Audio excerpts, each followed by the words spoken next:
Bagara rice చేసుకోవడానికి నేను కుక్కర్లో చేస్తున్నానండి. కుక్కర్లో 3 స్పూన్ల ఆయిల్ పోసుకుంటున్నాను. ఆయిల్ వీటెక్కిన తర్వాత నెక్స్ట్ బిర్యానీకి కావాల్సిన మామూలుగా చెక్క, లవంగ, ఆకు, బిర్యానీ ఆకు అన్నీ తెలుసు కాబట్టి మీకు వేస్తాను. నెక్స్ట్ అసలు వేగిన తర్వాత 2 ఉల్లిపాయలు, 5-6 పచ్చిమిరపకాయలు కట్ చేసుకొని వేసుకోవాలి.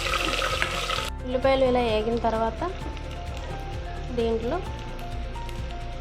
2 స్పూన్ల అల్లం పేస్ట్ కూడా మనం వేసుకోవాలి. వేసుకున్న తర్వాత ఇలా చక్కగా అడుగు పట్టిద్ది కదా అల్లం, చక్కగా మనం ఇలా కలుపుకుంటూ ఉండాలన్నమాట. చక్కగా ఇలా కలుపుతూ ఉంటే అల్లం వేగుతూ ఉంటే దాని ఫ్లేవర్ ఎలా వస్తుందంటే అది మీకు తెలిసిందే కదా. చక్కగా అల్లం వెల్లుల్లిపాయ పేస్ట్ కూడా వేసిన తర్వాత ఇలా చక్కగా దాన్ని పచ్చివాసన పోయేంత వరకు మనం వేయించిన తర్వాత ఇలా అయిందనమాట. దీంట్లో మనం 2 స్పూన్లు సాల్ట్ వేసుకుందాం. నేను సాల్ట్ కొంచెం ఎక్కువ వేసుకుంటున్నానండి, ఎందుకంటే రైస్ వేసుకుంటాం కాబట్టి. అలాగే 1/2 స్పూన్ పసుపు, 2 స్పూన్లు కారం వేసుకుంటున్నానండి. 2 స్పూన్లు కారం, 2 స్పూన్లు కారం వేసిన తర్వాత కొంచెం 2 స్పూన్లు ధనియాల పౌడర్, దీంట్లోనే ఒక దబ్బా నిమ్మకాయ వేసుకుంటున్నాం.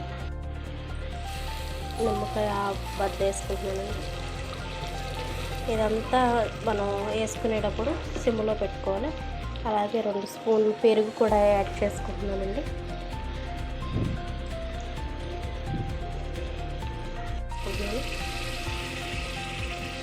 ఇవన్నీ వేసిన తర్వాత మనం ఇది అంతా కలిసేలాగా కలుపుకోవాలండి. చక్కగా చూడటానికి చాలా బాగుంది. ఇలా చక్కగా కలుపుకున్న తర్వాత ఒక 2 నిమిషాలు దీన్ని మనం బాగా ఉడకనిద్దాం. దీంట్లో ఆయిల్ బాగా సపరేట్ అయింది కాబట్టి మనం ఇందాక వేసుకున్న ఇంగ్రీడియంట్స్ అన్నీ ఇప్పుడు దీంతో 2 లోటా వాటర్ పోసుకుందాం. నేను రైస్ దీంట్లో ఒకటి తీసుకున్నానండి. ఇప్పుడు ఒకటి తీసుకున్న రైస్కి 2 ఇట్లాంటి దాన్ని 2 వేయాలి వాటర్.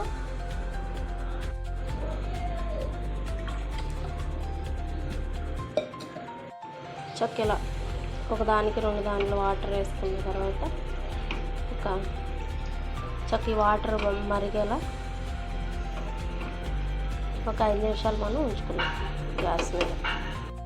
వాటర్ ఇలా మరుగుచుండగా మనం నానబెట్టుకున్న రైస్ వేద్దాం. ఇప్పుడు చెప్పాను కదండి, ఒక లోటాడు నేను రైస్ నానబెట్టుకున్నాను. బాగా నానేయండి చక్కగా. ఆ వాటర్ మరిగిన తర్వాత చక్కగా ఈ రైస్ దాంట్లో వేసుకుని కుక్కర్ పెట్టేసుకున్నాం. కుక్కర్ పెట్టిన తర్వాత 2 విజిల్స్ వచ్చిన తర్వాత మనం ఆపుకున్నాం. తర్వాత ఎలా ఉంటుందో చూసేద్దాం. వాటర్ మరిగిన తర్వాత నానబెట్టుకున్న రైస్ వేసానండి. ఇప్పుడు వేసిన తర్వాత ఇలా మొత్తం అంతా రైసు చక్కగా ఇలా విడివిడిగా మనం ఇలా తిప్పినట్లయితే కొంచెం రైస్ కొంచెం ఆ వాటర్ పీల్చుకుంటుంది కాబట్టి ఉప్పు చూసుకొని, ఉప్పు సరిపోయిందో లేదో చూసుకొని మనం కుక్కర్ మూత పెట్టుకున్నాం. నాకైతే కొంచెం ఉప్పు తగ్గిందండి. కొంచెం 1/2 స్పూన్ వేసుకుని ఇప్పుడు నేను కుక్కర్ మూత పెట్టుకుంటాను. కుక్కర్ మూత పెట్టేసానండి. ఇది మనకి 2 విజిల్స్ వచ్చిన తర్వాత గ్యాస్ ఆఫ్ చేసుకున్నాం.